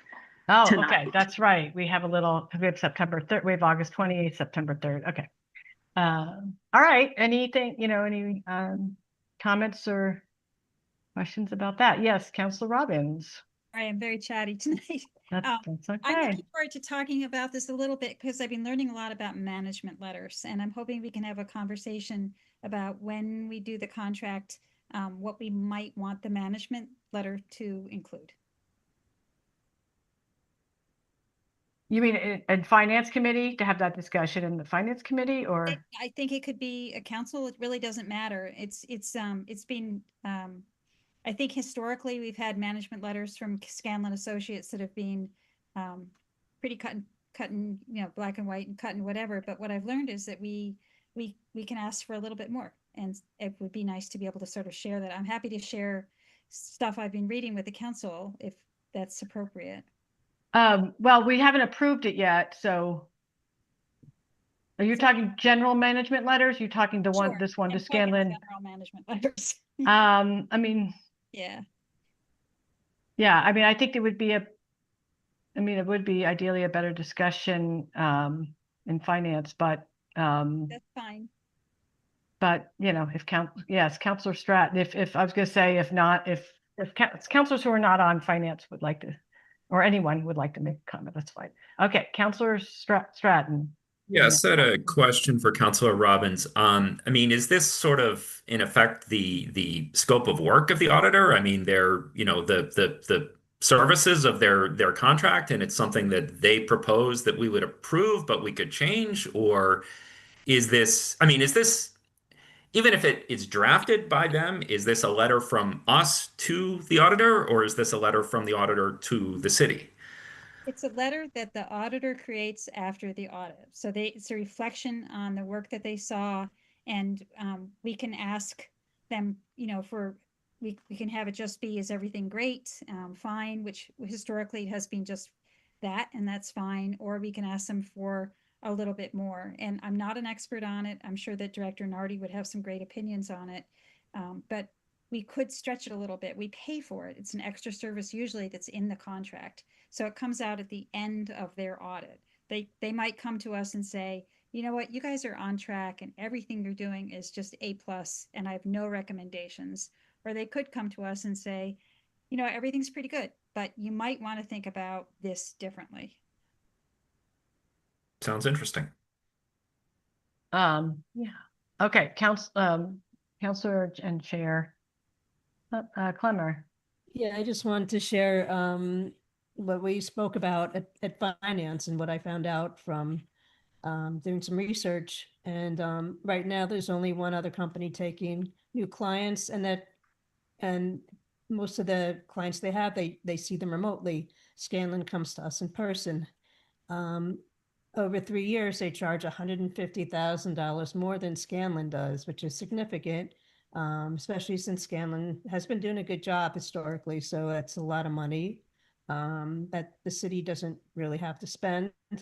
And that the 4 top finance people in the schools are leaving, or they have left, most of them. And it'd be nice to have some consistency in our auditor right now with all the upheaval in the school committee. So that's why I think going with Scanlon is a good thing, and why I will approve him again. Hey, I actually have a question for Laura in terms of getting back to Councilor Robbins' proposal to talk about the audit, the management letter. That would be down the line, like we have a little time, right? Yes, because the contract's actually for the FY 2027 audit, which doesn't start until the end of fiscal year 2027. So he still is contracted with us with the current contract for the audit of this year that's just ended. So, but my understanding is, you can request specific focuses from him when he does the audit. So when that communication would happen exactly, I'm not quite sure. Sometime before the audit, I would imagine, which is done in the fall. Right, after September 15th. Or no, I guess if we approve it earlier, then this process would start earlier. Anyway, I'm just trying to figure out the timeline for this conversation that Councilor Robbins would want. Yeah, I'm not sure when exactly in the fall he comes on site to do the audit. Yeah. Might be a little So later. actually, if we vote to approve for this, we just ask him like what the timeline is. Right. He may, say, I prefer if you let me know right away. He'll give us some guidelines. Is my suggestion. And yes, Councilor Stratton. Yes, I had a question here. I mean, this is a little bit unusual for a city contract in that it's really the city council choosing the vendor. Is the contract is the party of the contract the city council, or is it the city of Northampton? It's the Councilor Clemmer. Did you want to? It's the finance committee is tasked with securing. Selecting the vendor, yes, but who is the actual city end of the contract? Is it the council or is it the city? The contract is always signed by the council president, so apparently it's the city council. I don't have the contract form in front of me, the standard contract that we've used to look at, but I do know who signed it in the past is the council president. Yeah, because the idea is of the council and specifically the finance committee having this as their charge is, of course, the checks and balances of having specifically not the executive branch be in charge of the contract. But Chair Clemmer may have things she'd like to add too. Yeah, not about that. About Councilor Robbins. I think what you're asking, I'm not really clear what you're asking, and to have a discussion would be helpful to have more information about what you think we need and what we should ask Scanlon for, because it just seems so open-ended here. And so if you can bring in more information, and I think it's something we could discuss in the full council, maybe not finance committee, if it's something that we're going to have to vote on as a council. So the point of clarification is that I think Councilor Robbins said she did have, background that she wanted to share. She was just seeing whether this is the time to do it. Oh, she have her hand up. Yes, Councilor Robbins. Thank you for that, because you just said what I was going to say. Oh, okay. My question was whether or not we need to have a discussion about that prior to awarding a contract. I don't know if that has to be built into the contract or if that's a discussion, but you're right. The person to ask is Tom Scanlon. Yeah. So I'm actually wondering whether Laura could ask him that. Well, we have to approve. Yeah. Yeah, it's just information we might want to have before we approved it. So I'm assuming that he would say yes, but my question was, I'm a little confused where we are in the process. Yeah, so you want to know. That we're in a first reading for approving a contract for Scanlon Associates. So if we come to a second reading for this, where will we have that conversation? Are you asking Laura? Right. I'm sorry, I was having trouble hearing Councilor Robbins completely. Yeah, I don't think the conversation needs to take place before the contract is awarded. Because if you wanted him to look at something specific for the FY 2026 audit, that would be under the current contract. So, which is already in force. So, you could have a conversation with him at any point before he does that audit if you wanted a specific area of focus. So, so certainly, since you could do that with an audit that you've already awarded, yes, you could award the contract and then later, before he proceeds, have a conversation with him about specific areas of focus. Okay. Yeah. Counselor Clemmer, then Counselor Robbins. And well, I have a question for Counselor Robbins. Did you say that this could cost extra to have him focus on certain things? And then if it's something that's we're gonna take up in finance, I'd like to see, some more information about this, and so I could be aware of what we're gonna be talking about. That'd be very helpful. Thanks. I'm so sorry. I thought I was clear. I was talking about the management letter, which is included, I believe, in our current, we always get a management letter. So he does the audit, then he comes, he has a management letter that accompanies the audit. We have it for the last audit. So that's the reference if you want to look at it and see what's there.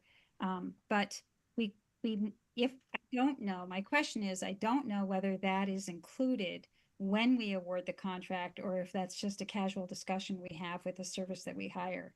So that's why I'm asking it now. Okay, Counselor Davis.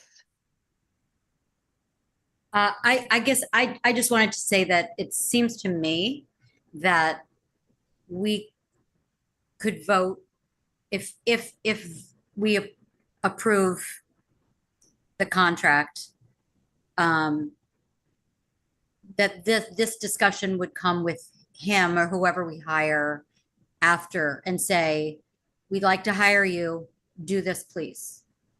That's how it would make sense to me. And then it would be a back and forth about how that would work. That's what I was thinking, that we could still make the vote today. Okay. Counselor Clemmer. Yeah, it's just in first reading too. But I mean, do you know what more you want to ask him, Counselor Robbins, or is this just, let's think of some things to ask him to do? I just wanted to clarify that I believe what she's saying is that she would like to have that discussion with us, either the finance committee or with the counselor. But if asking her if she has something in mind, or if this is just. I know, and if she wants to answer, she can raise her hand, but we don't directly ask other counselors, questions. If she wants to answer, she can raise her hand. If she doesn't have to. Okay, Counselor Robbins.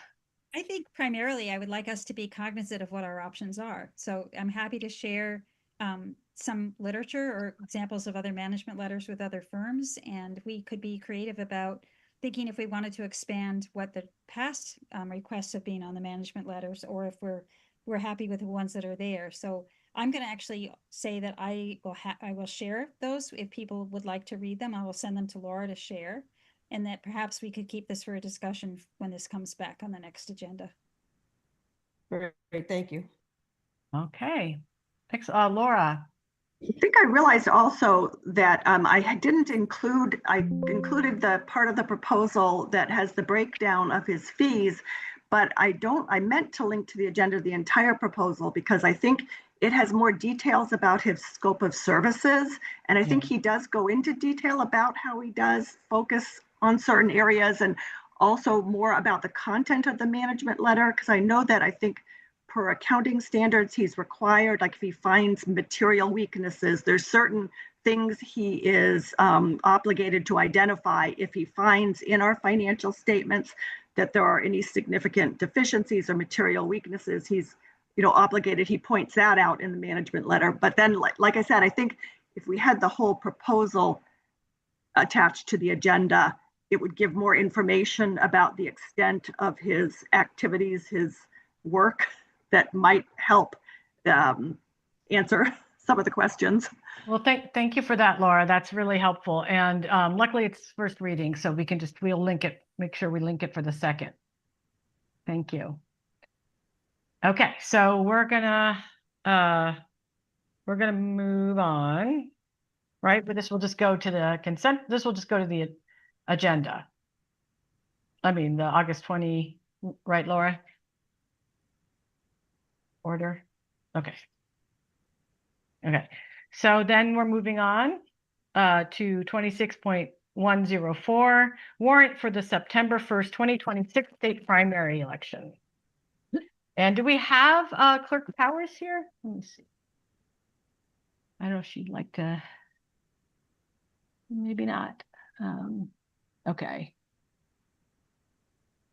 Okay, well, anyway, so Laura, is this to be voted on tonight? Yeah, September 1st. She doesn't need our process to be waived, and she was okay. not planning to attend tonight. Okay, that's fine. Not sure if she will be the next meeting or not, Okay. but Got it. I see yeah. Go ahead, Laura.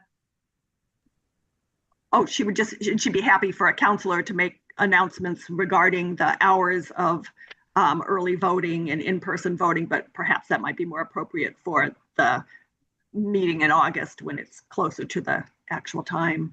Yeah, well, I certainly could do them. Let's go to Director Nardi. In case this is related, I don't know. Hi, I apologize. I heard Pam Powers, yes, City Clerk Powers could not be here this evening. And she did ask, I think she wrote to Laura, as Laura said, and she did ask for us to just share the hours if that is appropriate. But if you think it's appropriate at the next meeting, I can wait. No, that's, yeah, if you have them, go ahead. I'm looking at, I didn't see them on the actual order, so that's why I was, are they? No. I don't see. She said that the language of the warrant includes the date, time, and voting locations for the state primary. It also includes the positions that will be on the ballot. Because this is a state election, the city council will not be voting on in-person early voting dates and times. We will be following the standard state schedule, which will start on August 22nd and run through August 28th. 4 hours Saturday and Sunday. Regular business hours Monday through Friday. Great, thank you. And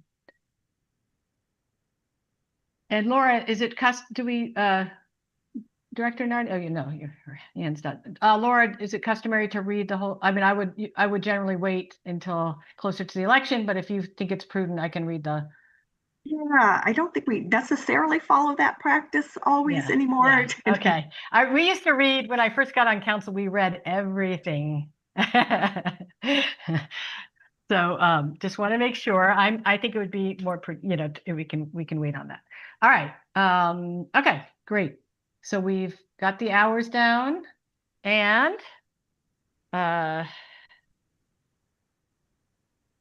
so there's nothing more we need to do for this warrant right now, right, Laura? Just want to make sure. Yeah, don't want to keep the elections from happening. Correct. Yes. Okay. This first reading. Thank you.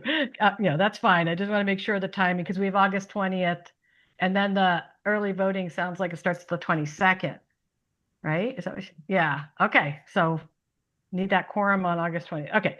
So moving on. Let's see. Wait, I lost my place. We've got. Ooh. All right. Okay.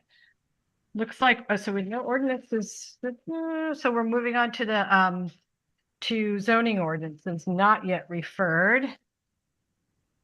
And 26.096, an ordinance to amend chapter 350-7 signs, which we're just discussing.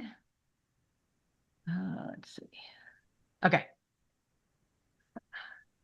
Okay, any, so that's in first reading. Let's see. And so it does have to be, I mean, it has to be referred to legislative matters. So, and the chair of legislative matters already announced that this will be at the next meeting. So would a motion be in order to? Yeah, we still do the motion. I always have a thing about like, do we? But yeah. I'll make a motion to refer to legislative matters. Okay, great. Thank you. I'll second Awesome. that. Great. So motion made to refer to legislative matters, 26.096, made by Councilor Dobbs, seconded by Councilor Loizao. Roll call, please. Sure. Or motion, or what? It looked like Councilor Stratton had his hand up. Oh, excuse me. Yes, I'm getting a little like trigger happy with the moving on. Okay. So Councilor Stratton. This is sort of comes to us to avoid the basically constitutional free speech issue with particularly campaign signs in general, but the solution that it deploys is to basically take away any content-based regulation and replace it only with like size and height and things like that. And it's actually, as a result, it's not just campaign signs, it's all advertising signs of any form throughout the city. So, Legislative Matters is going to have a hearing on this, but I would strongly, strongly, strongly encourage anyone with a business in the city to read through this because it is a complete rewrite. And, read through it, let us know your opinions on it. Okay, thank you, Counselor. Counselor Loisel, did you have your hand up? No, I think Oh. that was from before, sorry. Oh, okay, no problem. Okay, so wait, there's a motion to refer. And then that will go to Legislative Matters if we do. So, okay, roll call. Ready for roll call? Yes, thank you. I'm starting to mumble. Counselor Loisel, Yes. Counselor Maori, Yes. Counselor Perry, Yes. Counselor Robbins, Yes. Counselor Stratton, Yes. Counselor Davis, Yes. Counselor Dobbs, Yes. Counselor Clemmer. Yes. That's it. Okay. Counselor, still okay? Anyone need a break? We can go through ordinances. We have more ordinances and then a discussion on minutes. I'll continue, but I will look for the weary. Okay, on to ordinances. 26.070, an ordinance relative to parking on Parsons Street, second reading. 26.071, an ordinance relative to parking on Vernon Street.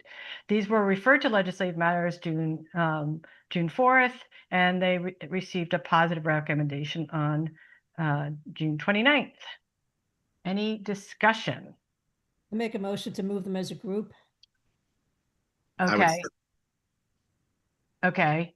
I see that. Okay, so motion made by, I'll come back to you, Councilor Robbins. Wait, motion made by Councilor Clemmer and who, seconded by Councilor Perry? Yes. Okay, so that to move as a group. And, okay, let's go back to Councilor Robbins. So I'm having an argument with a high school kid, mine, about this parking thing because the parking at the high school is going to be really challenged this next year. And I used to live in that neighborhood. I totally understand not having parking on those streets. But I think it's going to be an issue this year. And I'm not sure we're proactively thinking about where people are going to park. I mean, they're not going to be able to park in the parking lot up at the high school. Their teachers need to park. I think they're going to be parking down by the playing fields. And we know that kids are going to drive to school. And they're probably not going to be welcome to park. I think Woodlawn Avenue is an issue. I'm not sure what the proactive thinking is about how we get through this next year. Okay, let's go to, I see Chief of Staff Wolf. Let me just go to Councilor Clemmer and then we'll see if. I think we have the same thing to say. Yeah. I think, I believe the city made some arrangements with some outside parking lot, available parking lot for people to park in from the high school this year. Is that what Yeah, you Alan? So I know that Director Weil is very proactively thinking about the parking, and I can get you a report on what that is. I also know that the part that is mostly getting lost is the senior parking. This year they sell the spots. I think it's for $65 a piece, which goes to help pay for prom, and then the seniors get to paint their own spots. And so there's 2 rows that has been. And the original thinking was that none of them were going to get to do it this year. It was going to be a lost year for the class of 2027. And I think actually Ben has made some changes which may preserve some of that. He recently said, I think it's better than I thought. What I can do is get I can send you all a note with what the current plans are so that you can know. But I promise you they are absolutely trying to figure out what to do with the spots that are getting eaten up by this very important environmental project.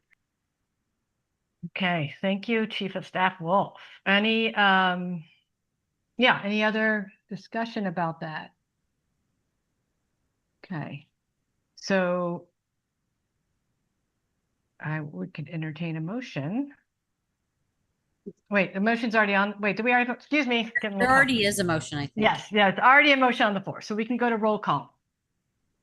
Counselor Maori, Yes. Counselor Perry, Yes. Counselor Robbins, Yes.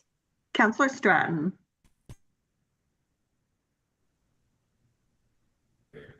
Yes. okay, Counselor Davis, Yes. Counselor Dobbs, Yes. Counselor Clemmer, Yes. and Counselor Loisel. Yes. Okay. Yeah, thanks for everyone for their work on that legislative matters. Okay, so then we're on to 26.083, an ordinance relative to parking on Elm Street in second reading, 26.084, an ordinance relative to no parking at certain times on Elm Street in second reading, and finally 26.085, an ordinance relative to bus stop locations in second reading with that explanatory memo. These were referred to legislative matters June 18th and with a positive and received a positive recommendation June 29th. So folks, any discussion? Move to approve, move as a group. I make a motion to move them as a group. I'll second that. Okay. Okay. Any discussion? If not, we will go on to a roll call. Counselor Perry, Yes. Counselor Robbins, Yes. Counselor Stratton,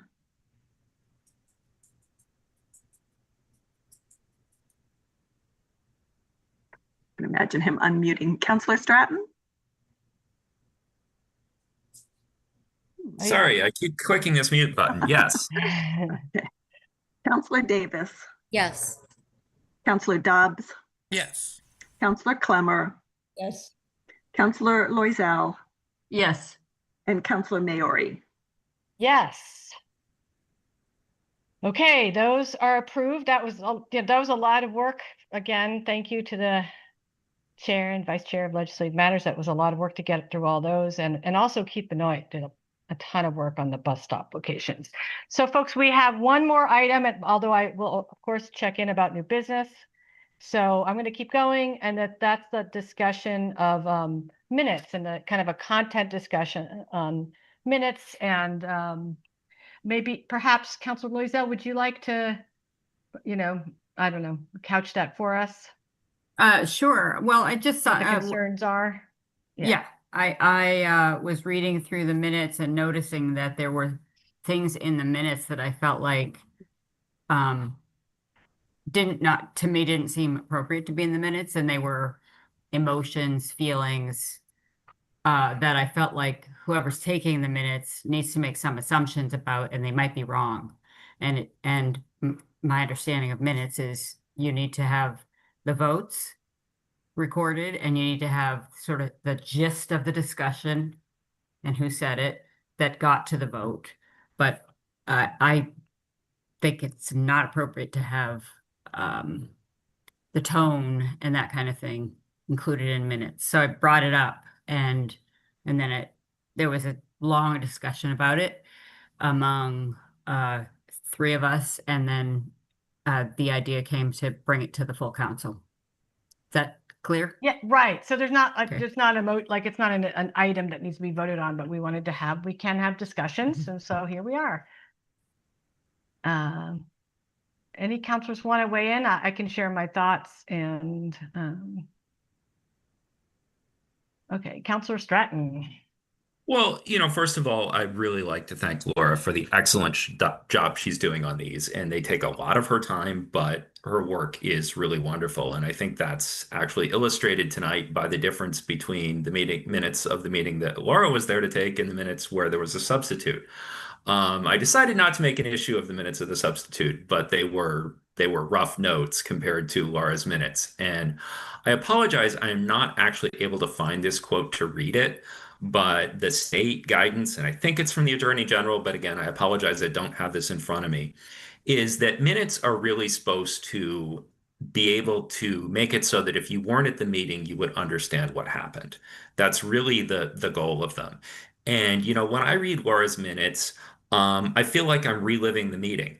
I mean, I get a sense not just of the votes, but I really get a sense of how we all approach the issue. And yes, there is some characterization of the way, that people said things. I personally have found that to be very accurate characterization. And, we have the opportunity in the minutes to object. I mean, in our approval process to, raise concerns with that, to take issue with something.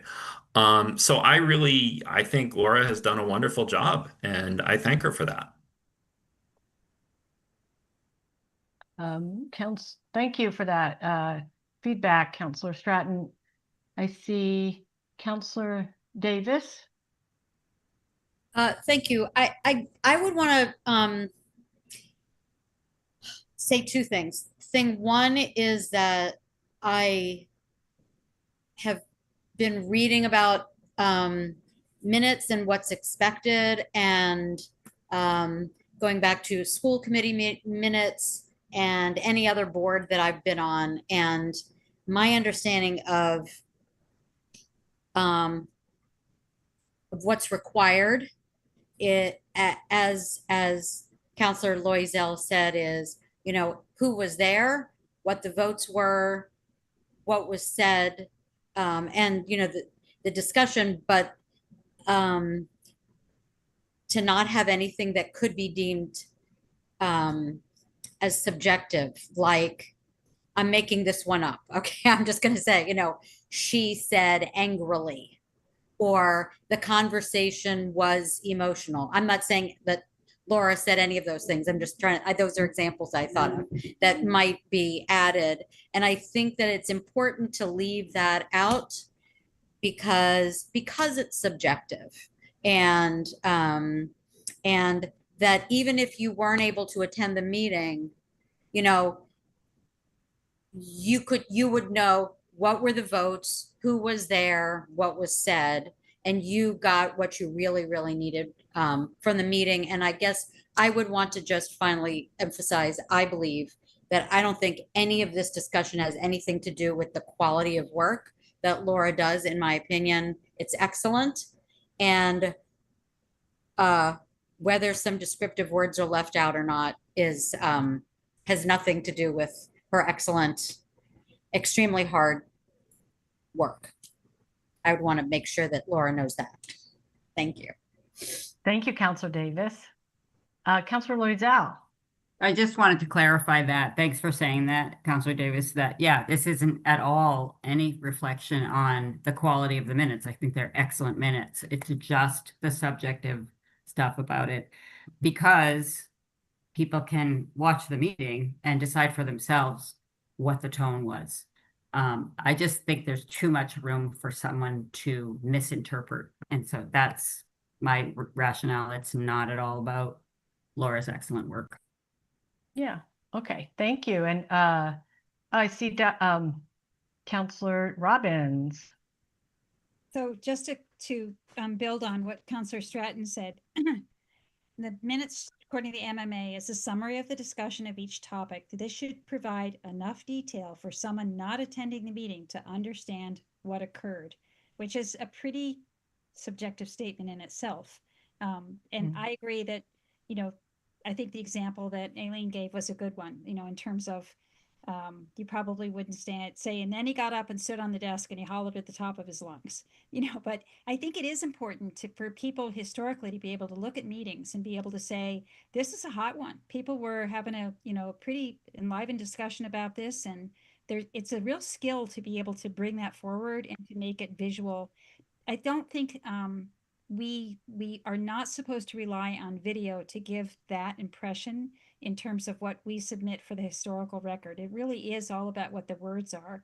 So being cautionary about going overboard sometimes is probably good advice, but I think keeping in mind that we are providing enough detail for someone not attending the meeting to understand what occurred is a dance. It's a hard job. It's a very difficult job.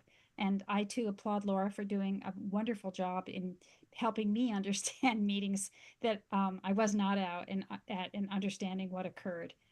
And I appreciate that. Thank you. Thank you, Council Robbins. Councilor Dubs. Thank you.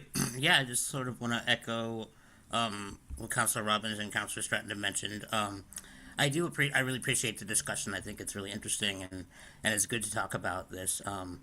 I guess I would say that personally, I feel that sometimes we do have conversations in our meetings that end up becoming emotional, and emotions run high sometimes.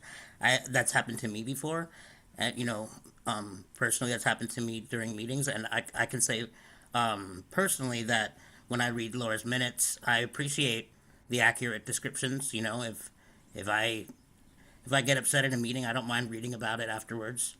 But also, the other point that I would want to make though is that we always have the opportunity during our minutes approval.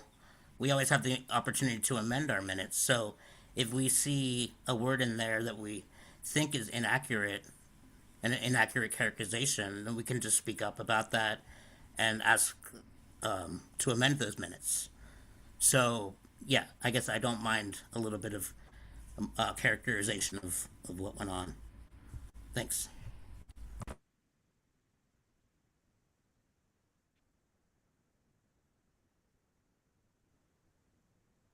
Yeah. Rachel, you're muted.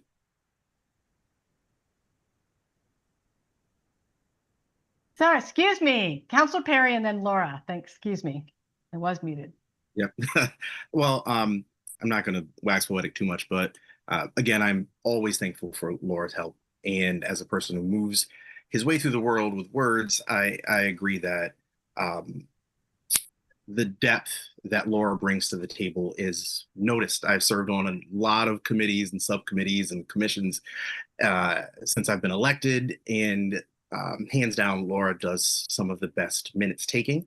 I think that we find ourselves in a very unique place as well, as AI is really taking the forefront. And as Councilor Robbins said, the written record is how we move things forward to the future. And I'm really appreciative of kind of adding some contour to our discussions that Laura does. So, while I would be cautious of being subjective in the future, because obviously Laura's not going to be here in perpetuity, but I think I like the fact that there is sort of that layer of explanation that Laura brings to it. And so, as many folks have said, there are opportunities to correct not some, but all of our minutes, if anyone has it. And yeah, that's it. Thank you. That was an interesting point about AI I hadn't thought of, but I see. Oh, Laura, excuse me, Laura. I'm so sorry. Just that you're not listed, so I didn't. Yeah. I just wanted to assure everybody of how aware I am of how powerful words are and how much adding emotion or tone can color a discussion, and that I try to be extremely judicious in using any words that convey emotion. And for example, when I said Luigi Ottavani introduced something with pride, it was after he'd said, "I'm really proud of this slide."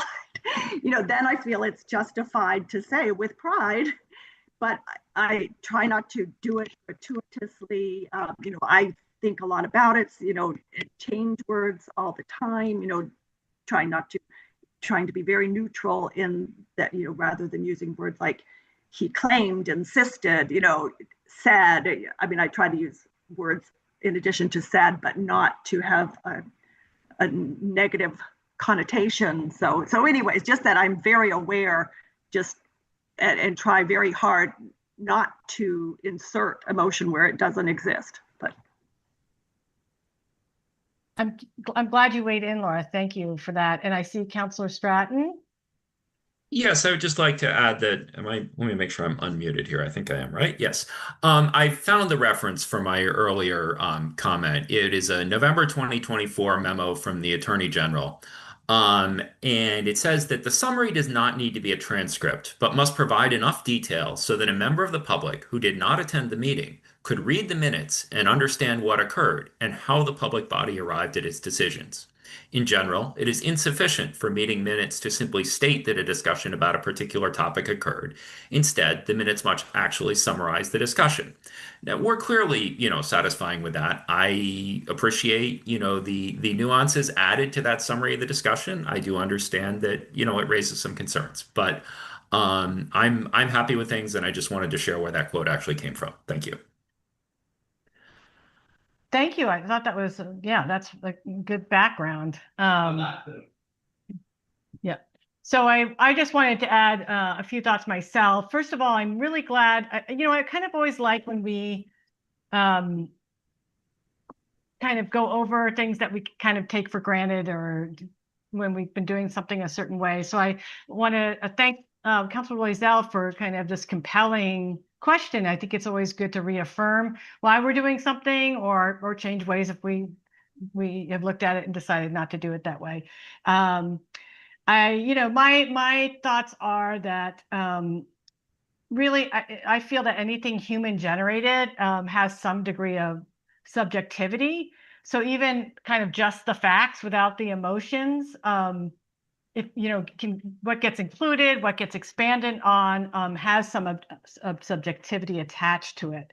So emotions are information, and so not including examples given in the emotion, not including those as part of the minutes, I feel like it actually cuts out often important information. It's of course we strive to towards objectivity in the minutes and any kind of reporting. But my feeling is that there's always a degree of subjectivity, and it's not just about emotions. It's about what we emphasize, what we don't.